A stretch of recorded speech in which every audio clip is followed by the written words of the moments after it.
Most prayers for money never work, not because God isn't listening, but because you're saying the wrong thing at the wrong time. Tonight is different. At midnight, something opens in the spirit that most believers never touch because almost no one knows the code. Why do some people keep unlocking financial doors while you stay stuck outside?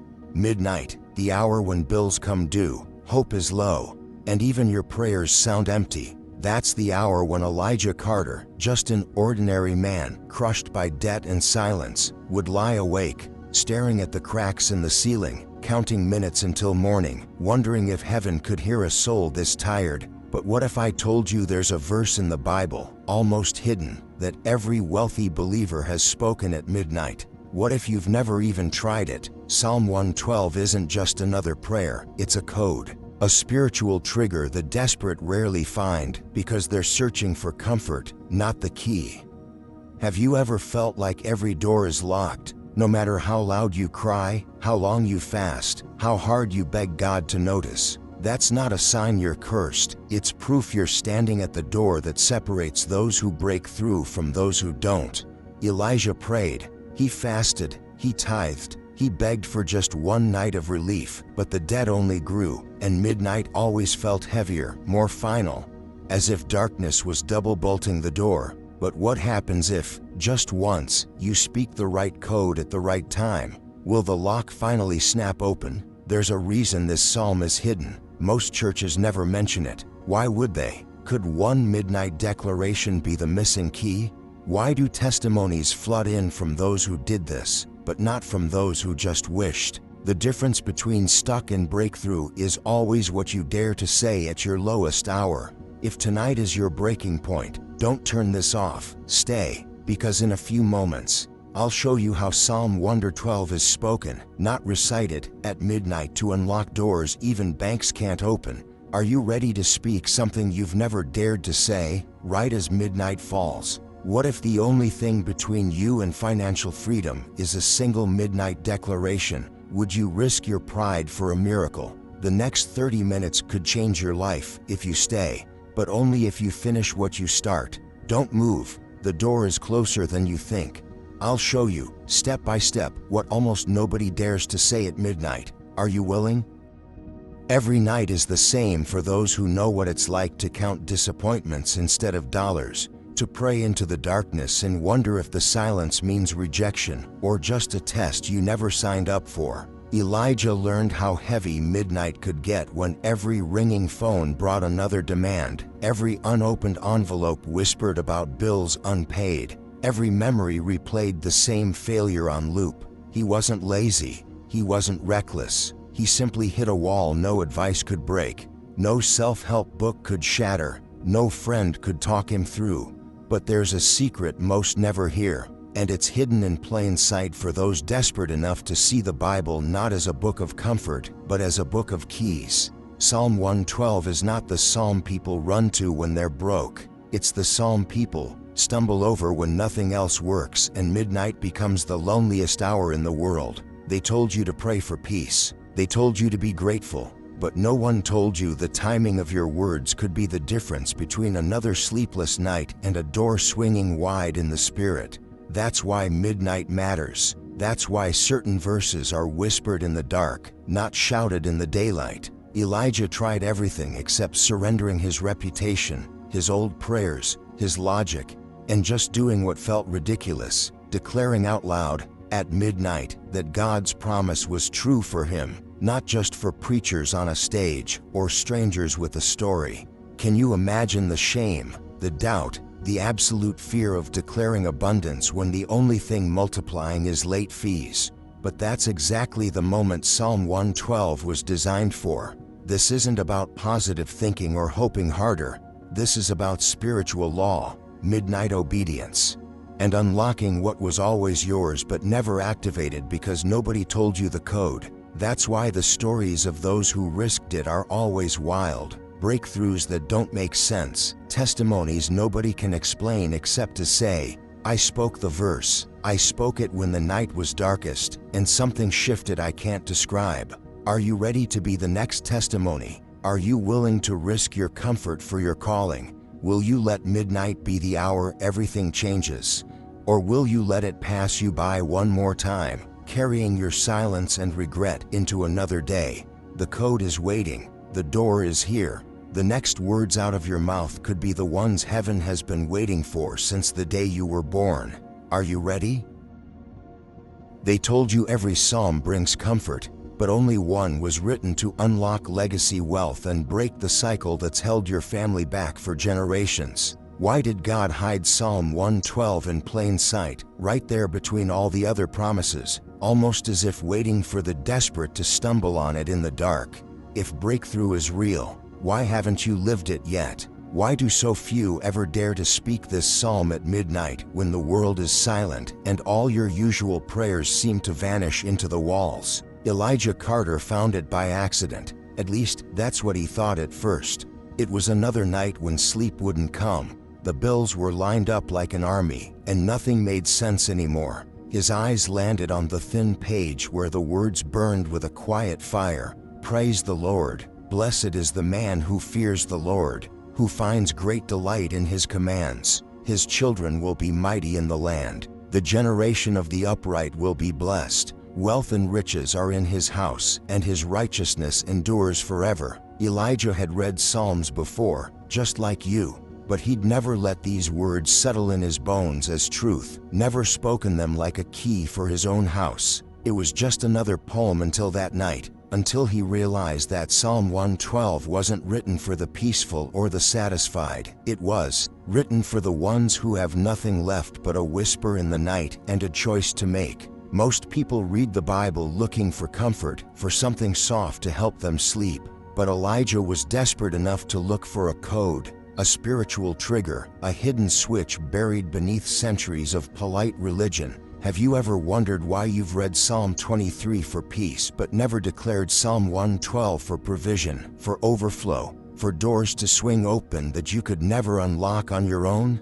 Most churches tell you to read, to recite, to hope, but no one tells you about timing, about the power of declaration, about the moment when faith looks like insanity and obedience is a risk you take in the dark with nobody watching. That's why Psalm 112 was hidden in plain sight, because it was never for the crowds. It was for the few bold enough to claim their legacy out loud when nothing looked like blessing. Elijah stared at those words, "Wealth and riches are in his house," and felt something shift, like the ground under his feet was trembling, daring him to believe it could be for him too. The inheritance isn't just spiritual comfort, it's provision for your children. It's light in darkness. It's wealth passed down to the next in line. But here's the secret: most never activate it, because they never risk saying it as their own. He could have brushed past it, like every other verse that promised things he'd never seen. But Elijah was done playing it safe, done settling for empty hope and silent nights. He read the words again, this time slower, letting each line cut through the fear and the shame and the worn-out logic that said blessing was always for someone else. His descendants will be mighty, the psalm whispered, wealth and riches in his house, as if daring him to step out of the role life assigned and into the inheritance God had already spoken. For a moment, Elijah felt the tension, the pull between everything he'd been told about humility and lack, and the truth pressing in from Scripture that God was not ashamed to speak of real wealth, legacy, and abundance. Have you ever felt that battle? The pushback in your soul when you start to declare something bigger than your history, when every voice around you says, "Don't get your hopes up."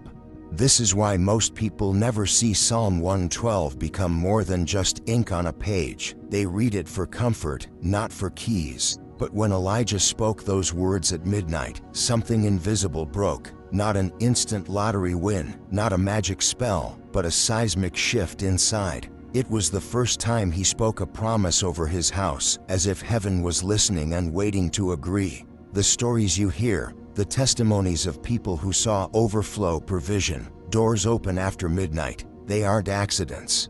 They're evidence of what happens when faith gets practical and timing meets declaration. It's why religion tries to make Psalm 112 about abstract spiritual blessings, and why few ever preach it as a code for real breakthrough.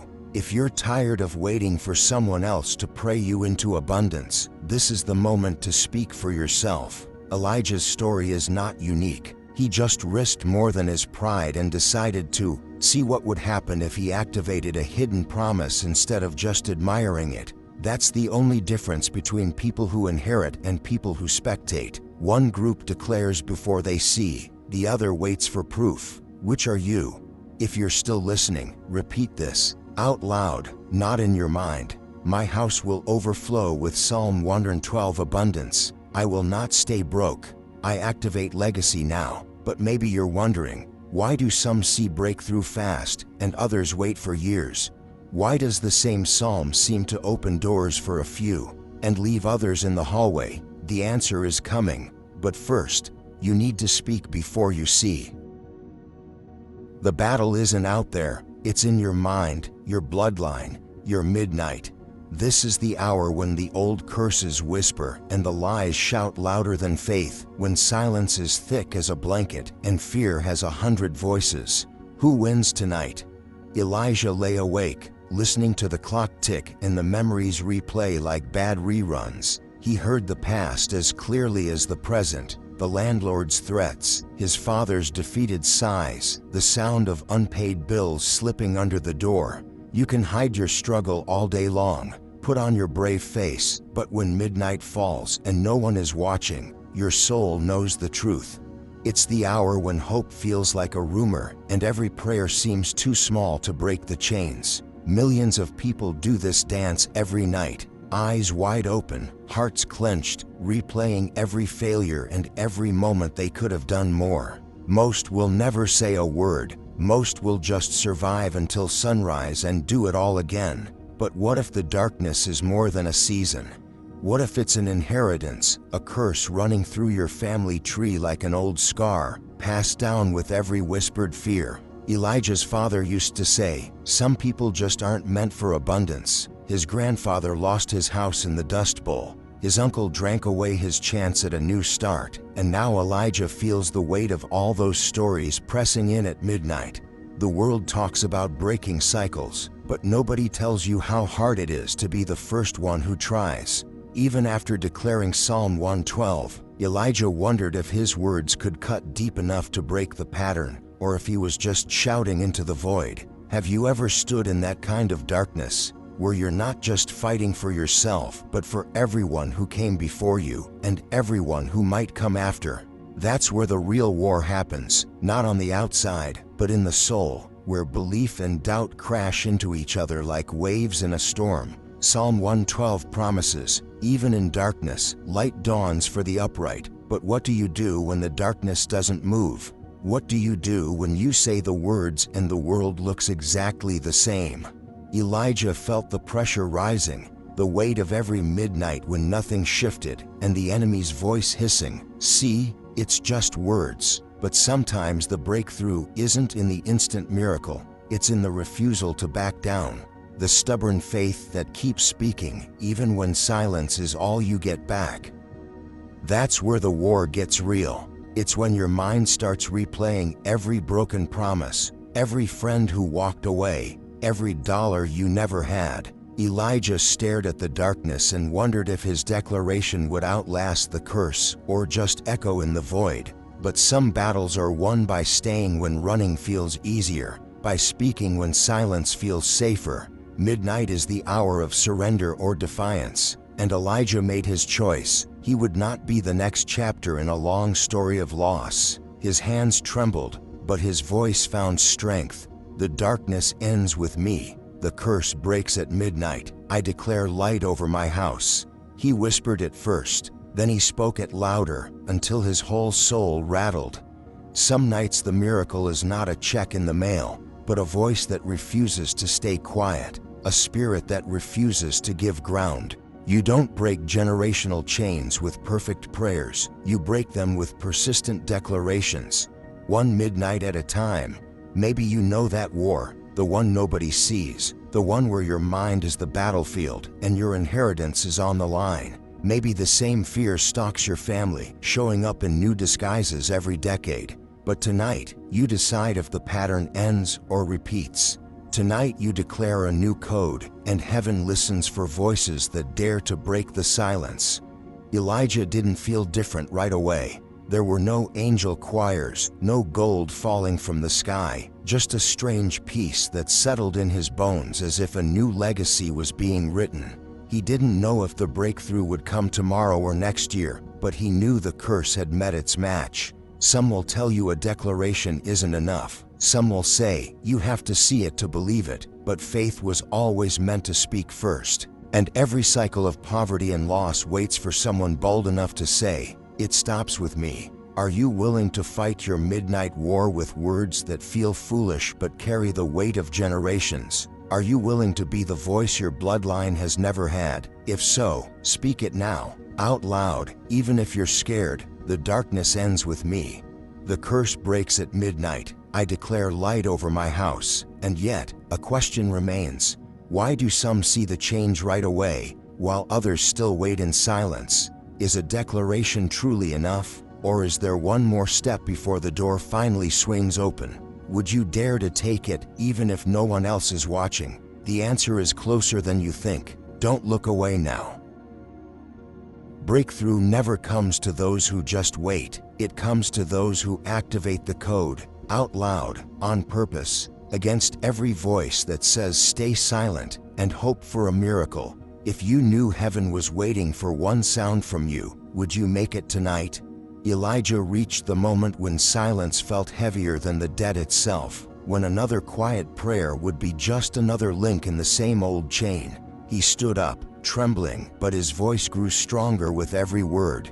This is how the cycle breaks, not in your head, but in the air, when your voice fills the room with a promise bigger than your pain. Wealth and riches fill my house. Generational blessing flows from me. I am the turning point for my family. Elijah said it once, then twice, then over and over, each time with a conviction that surprised even himself. Faith is not wishing, it's speaking. It's defiance with a holy edge. Refusing to echo the fear of yesterday and daring to write a new headline for tomorrow. Every line of Psalm 1 or 12 became his weapon.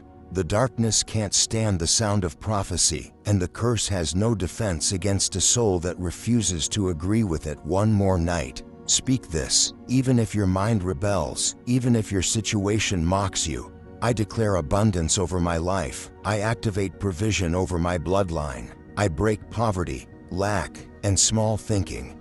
Tonight is the night my lineage changes.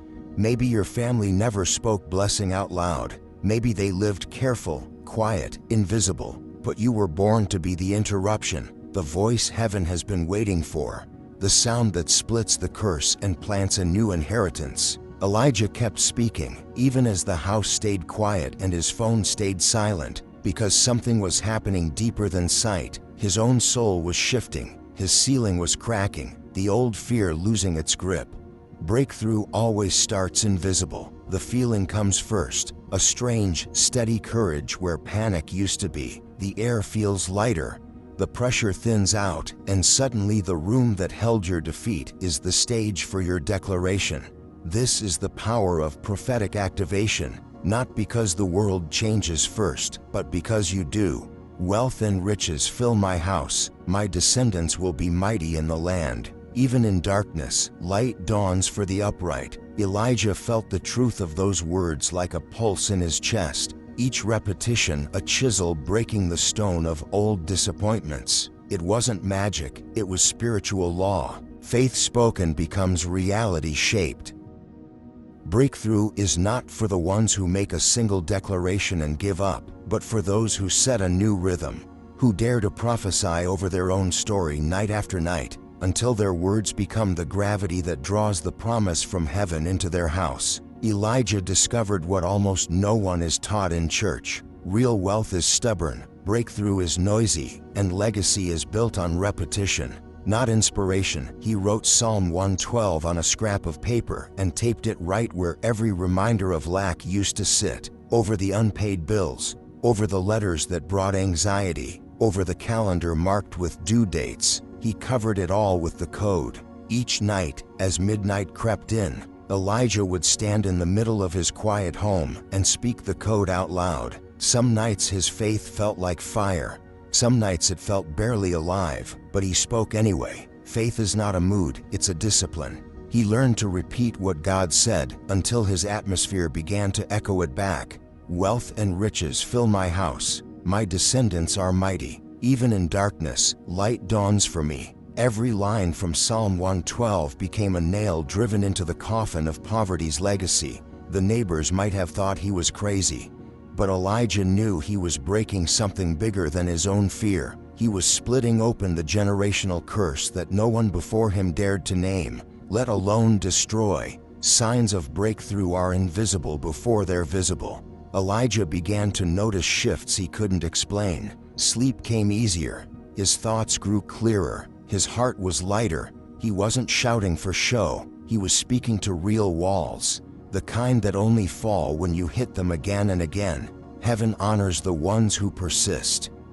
He remembered the warning, those who stop too soon never see the door open, so he committed to speak for 7 nights, then for 7 more.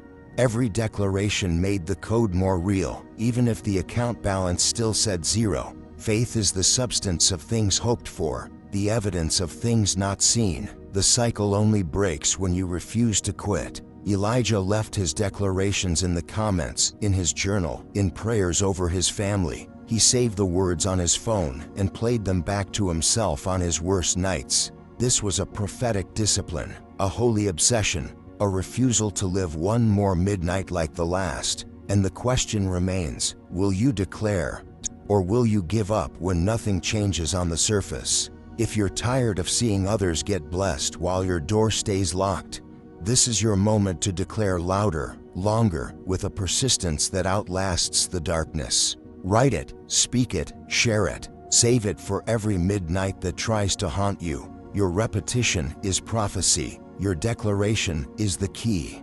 Elijah didn't see the miracle on day 1. Most don't, but the code works for those who work it, who believe, repeat, and refuse to leave their post until the dawn breaks. Don't stop at the 6th midnight. Those who quit too soon never see the breakthrough, but those who declare, repeat, and refuse to give up become the legacy that changes everything.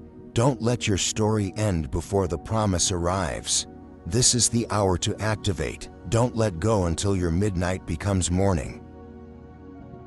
Breakthrough didn't come with a trumpet or an earthquake. It came quietly, like the first breath after drowning, so soft you almost miss it if you're only listening for fireworks. Elijah woke up one morning and realized the heaviness was gone. The old dread that used to greet him at sunrise had slipped away while he slept. There wasn't a windfall, no sudden check in the mail, no applause or lights or proof for the world, but his mind was clear for the first time in years, and his chest felt light, and peace sat with him at the kitchen table where fear used to live. The very first sign that the code was working wasn't $1 in his account. It was the courage to hope again, to check the mailbox without anxiety, to look at his kids and see the future not as a threat, but as a promise. The small things came first: a phone call about an overdue payment that was mysteriously forgiven, an unexpected side job that covered what was missing, groceries left at his door by a neighbor who had never done that before. Each sign built on the last, and suddenly Elijah noticed he was living in a different house, not because he had moved, but because the atmosphere had shifted. Peace was now his baseline, not panic, joy, not dread. That's how breakthrough works. The code doesn't just open bank vaults, it unlocks you from the inside out. He started to see favor in small places. His boss gave him more hours. A friend returned a debt he'd written off. His children laughed more. The fighting at home faded. He realized the blessing wasn't just about money, but about inheritance, mindset, spirit, confidence, new patterns that could be handed down. And for the first time, he felt like the curse was truly broken, not because everything was suddenly perfect, but because he was different. Breakthrough builds quietly, brick by brick, decision by decision, moment by moment. Elijah's testimony wasn't made for fairy tales or viral videos. It was meant to prove that the code is real, and the first evidence is always invisible. Most people miss it because they're looking for the big finish, the headline miracle. But real wealth begins as a shift you feel before you ever see it. That's the hidden truth. Blessing is a foundation before it is a harvest. Elijah looked back on those nights of declaration and realized the price he'd paid was more than just speaking words. It was persistence, obedience, the willingness to keep activating when nothing changed on the surface, the discipline to keep showing up at midnight, declaring the promise, no matter what the account said, no matter what the world said, no matter how tired he felt. That is the cost nobody talks about. That is the investment that keeps the door open after it's been unlocked. It wasn't just about receiving breakthrough once and celebrating a single miracle. It was about learning how to hold the territory, to guard the door, to live as evidence day after day that the promise was true, even when feelings faded and circumstances threatened to drag you back. Elijah realized the door could swing closed just as quickly as it had opened if he ever slipped into old silence or gave up the declarations that kept him anchored. There's a price to keep the door open, a cost nobody talks about when they tell the stories of overnight miracles. That cost is obedience in the unseen hours, generosity even when it stretches you, persistent declarations that don't get softer when the world gets louder, and the courage to keep building new habits when everyone else settles back into the familiar. You become a new person. You carry the light. You stay awake when others sleep. You refuse to let old patterns or mindsets reclaim the ground you fought so hard to take. It's why some people walk in breakthrough for a moment and lose it, because they treat blessing like a lottery ticket, not an assignment. Elijah watched people around him catch a glimpse of favor, only to lose it when discipline felt too costly, when they stopped showing up at midnight, when their declarations faded into whispers and then vanished altogether.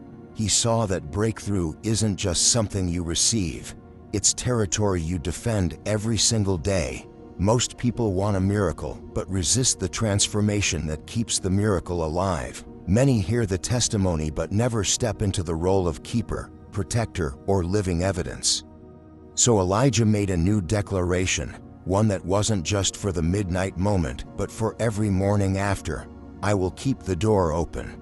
I will live as evidence that Psalm 112 works. My breakthrough is not just for me, but for everyone watching, for every child and every future born from my legacy. He wrote it down, repeated it, posted it above every doorway, taught it to his children, so the new pattern would outlast his own lifetime. The testimony was no longer about a single miracle, but about a new blueprint, a way of living that changed the entire house. This is the real cost of breakthrough. You become responsible for more than yourself. You become the testimony, the evidence, the living reason someone else will dare to believe, declare, and refuse to quit. Will you guard the door you just unlocked? Will you stay vigilant, protecting what God has given, even when the emotion is gone and the world moves on? Some people leave the light burning for generations because they choose to stand watch, to keep declaring, to refuse to settle for anything less than what God promised. Others let the darkness return because they're tired of standing alone. The final step is here, but not everyone is willing to pay the price to keep the light burning. The difference between miracle and legacy is the courage to keep declaring, to stay awake, to let your life be proof that what began in midnight persistence can become a testimony that never ends, a door that stays open for every generation after you.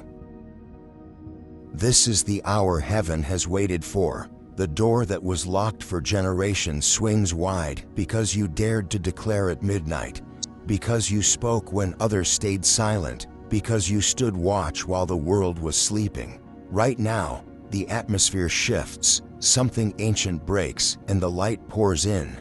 Picture your house, your family, your name being written into a new chapter while the world is still dark outside. This is not the night for second guessing or holding back. This is your midnight, and every word you speak echoes through generations. Tonight, I declare, wealth and riches fill my house. I am the breaker of old cycles. My family will know the taste of legacy, not just survival. Even if nobody else believes, I will. Even if every voice of doubt rises up, I will speak anyway. Say it, type it, shout it. This is not a night for silence. This is the hour your bloodline remembers. If you've ever wished someone before you had broken the curse, if you ever wished someone had fought so you didn't have to start from scratch, then know this: you are that someone for everyone who comes after. Your declaration at midnight is not a whisper lost in the dark. It is the sound that shakes foundations, the voice that draws heaven close. Every comment you leave, every line you repeat, every time you share these words, you build a wall of blessing that nothing can break. Tonight, you become the ancestor your grandchildren will thank. Tonight, you declare not just for yourself, but for everyone watching, for every neighbor, every friend, every stranger longing for a miracle. Say it again: I unlock financial doors. I open my house to Psalm 112 abundance. I will testify. I will not stay silent. I will return with a story that proves God keeps His word. Feel the shift. Let it settle into your bones. Let the hope crack through your fear. This is the hour you'll never forget. The midnight your life turned. The moment you stopped waiting for permission and started writing a new story. This is the code. Spoken at midnight, owned with your voice, claimed with your action. The old pain doesn't get the last word. The old curse doesn't have the final say. Your house is full of light now, and heaven is recording every word. This is your blueprint, your map, your moment. Don't let it pass you by while you hope someone else will do the work. You have waited long enough. You have prayed long enough. Tonight, you declare, you activate, you become the miracle you needed. And as the clock strikes midnight, let your soul shout. Let your fingers write. Let your testimony begin. Comment your declaration. Share this with someone you love. Save these words for every night the darkness tries to creep back. Tonight is not just another midnight. This is the one that counts. The next midnight could be your miracle. Don't let hesitation steal what heaven is pouring out now. The ones who see doors open are always the ones who refuse to be silent, who refuse to stay passive, who decide that tonight is not just about them, it's about everyone their voice will reach. Your midnight declaration is the code, and the code does not fail for those who work it with faith and boldness. Whisper it over your sleeping family. Speak it in your empty kitchen. Write it in the comments so others see what courage looks like in the dark. Share it with someone who's almost given up, who needs to know they aren't the only one fighting through a long night. Psalm 112 for 7 midnights, again and again, until the sound of breakthrough is the only thing you hear echoing in your spirit. Don't just let this be another moment of hope. Let it be the first step in a legacy, a habit, a rhythm that outlasts every bad day. Save these words. Return to them every time the weight returns, every time a bill comes, every time the world tries to tell you nothing's changing. You are the keeper of the door now. You are the voice that carries the promise. When you return to share your testimony, you become the blueprint for someone else's miracle. What if your breakthrough is the map that leads others out? What if the comment you write is the permission someone needs to believe again? Don't let the door close because you grew tired, because you thought your voice was small, because you assumed it was too late. The door is wide open, but only for those who claim and defend it. Refuse to live another day wishing for what you could have declared tonight. Speak it again. I am the breaker of old cycles. I claim legacy for my bloodline. I refuse to return to small thinking, to poverty, to fear. My house is blessed. My hands are favored. My testimony is not finished. Every time you say it, the code becomes more real. The story becomes stronger. The night becomes brighter. The world will try to distract you, to drown out your voice with noise and worry. Don't let it win. Let your midnight declaration be your shield, your invitation, your contract with heaven that this breakthrough is not a one-time event, but the beginning of a new chapter. Write it, comment it, speak it over your family, save it, repeat it, declare it for those you love and those you will never meet. Don't just be a listener, be a voice, be a fire, be the reason the door stays open for generations. Comment I'm next. Save this for every midnight. Share it with someone who needs a miracle. Don't let the door close. This is your moment, your legacy, your midnight. Don't miss your window. The light is here, the door is open, and heaven is listening for the voice that dares to say, I receive it, I claim it, I keep it, I am the miracle.